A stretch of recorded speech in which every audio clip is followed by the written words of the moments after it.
Here's your friend Thomas the Tank Engine. He wanted to come out of his station yard and see the world. These stories tell you how he did it.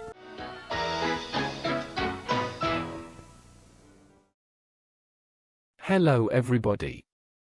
This is Elsbridge Studios, and welcome to The History of the Culdee-Fell Railway.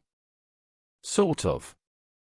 Like last time, I intend to look at the history of the Culdee-Fell Railway as outlined by the Awdrys, and fill in some of the gaps they've left.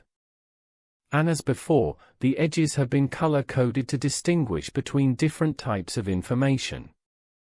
Of course, if you are only interested in established railway series lore, then watch this video by the Unlucky Tug. Another thing I should point out is the Culdee-Fell Railway is primarily based off of the Snowdon Mountain Railway in Snowdonia, in Wales. Much like at Snowdon, since the Culdee-Fell Railway is a rack railway, it has significantly stricter safety regulations than other railways. And as such, the railway's history is a lot less eventful, so this should be a short video. And with that out of the way, let's begin.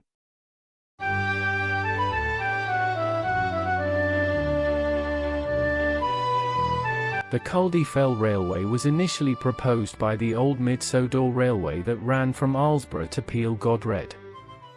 They had planned to extend their line from Peel-Godred to Kirk-Mac-Ken, where a mountain railway would take passengers up the west side of Culdee-Fell, Sodor's tallest mountain, standing at 2,048 feet, or 625 meters above sea level. However, this was deemed very expensive, especially since it would only be profitable during summer months.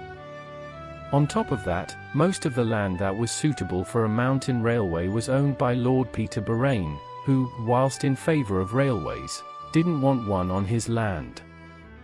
So this idea was forgotten about for nearly 20 years. The Skarloey Railway that ran from Crovan's Gate up the east side of Culdee-Fell to Skarloey found out about these plans and that they were dropped. They used this to their advantage by promoting excursions up Culdee-Fell. These then met the trains at Skarloey station. This saw a drop in tourism in the Peel-Godred area, so a deputation was sent to Lord Peter in hopes to convince him to change his mind. Eventually he did, in exchange for most of the shares. Because of this he was able to become chairman of the board. In February of 1897, Lord Peter's eldest daughter, Lady Elaine, cut the first section by Kirk-Mac-Ken. Lord Peter used his influence as chairman of the board to ensure the line skirted around the edge of his land, rather than straight through like originally planned. The line ran along the outskirts of Lord Peter's land to Shallow. Then the line ran around Pole-ny-Crink Lake on its way to Skarloey Road. From here road trains, and later buses, would run from here to the Skarloey Railway and back, improving tourism on both railways. The line then ran to Dreamy Dane, more commonly known by its English name, Devil's Back. This was a narrow ridge that often experiences strong wind. A station was built just below this ridge for trains to terminate on windy days.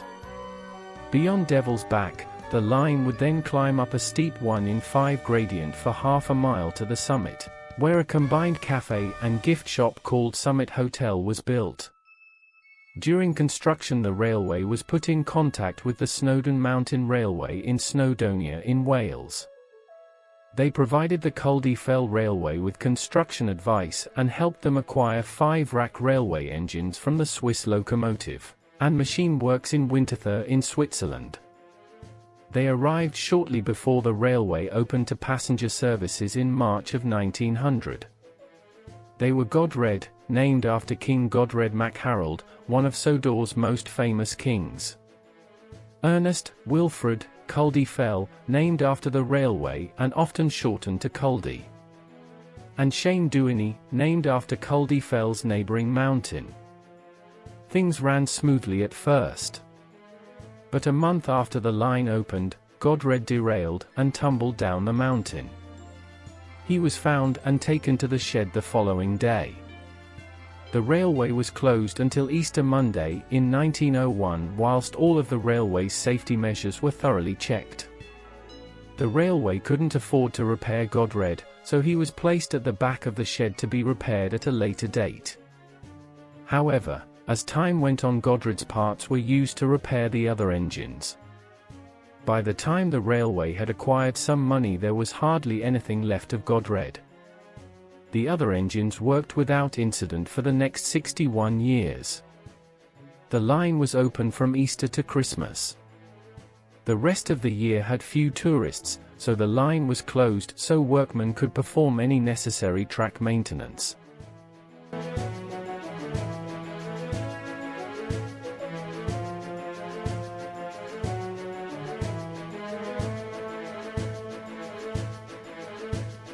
In 1962, the chairman Lord Harry Boraine, a descendant of Lord Peter, knew the engines all needed repairs. Ernest and Wilfred only needed minor repairs, but Culdee and Shane Duiny needed to be given complete overhauls. Unable to afford losing 2 engines, the railway spoke to the Snowdon Mountain Railway. They were in a similar position, so they had bought 3 more engines from Switzerland built with superheat, and they helped the Culdee-Fell Railway buy 3 engines for themselves. When the new number 6 arrived, he was named Lord Harry, after the owner. Culdee was then sent to Switzerland for his overhaul. 6 months later, the other 2 engines arrived and were named Alaric and Eric.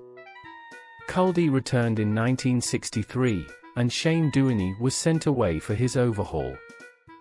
The other engines told Culdee about Lord Harry's behavior. He was reckless and often took unnecessary risks. Culdee believed that this behavior would lead to trouble. And it did. Culdee was sent to Summit Station, only to find Lord Harry had derailed on the points, preventing not only him but another train from descending the mountain as well. After that, Lord Harry was shut in the shed and had his name taken away. He was eventually allowed out, but the passengers wouldn't ride with him, so he was relegated to maintenance trains and delivering supplies to Summit Hotel. Number 6 made up for his behavior later that year when he crossed Devil's Back during a horrendous storm to bring a rescue team to Summit, following a nearby climbing accident. Number 6 was renamed Patrick after a climber who had injured himself trying to help another climber involved in the accident. In 1964, Shane Duiny returned from his overhaul. At around this time, there was a rapid decline in steam engines in the UK and Europe.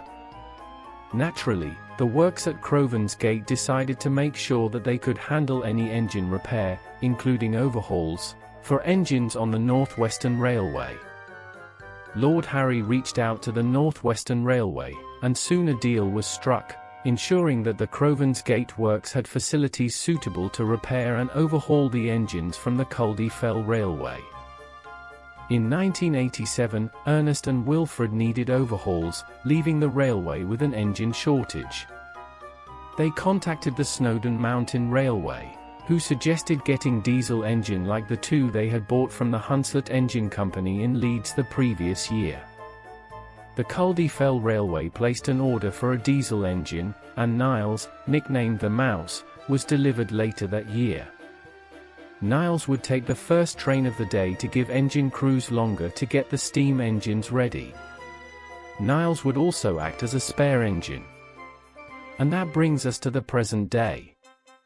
If you enjoyed this video on my interpretation of Sodor's history, then please, like, subscribe and ring that notification bell.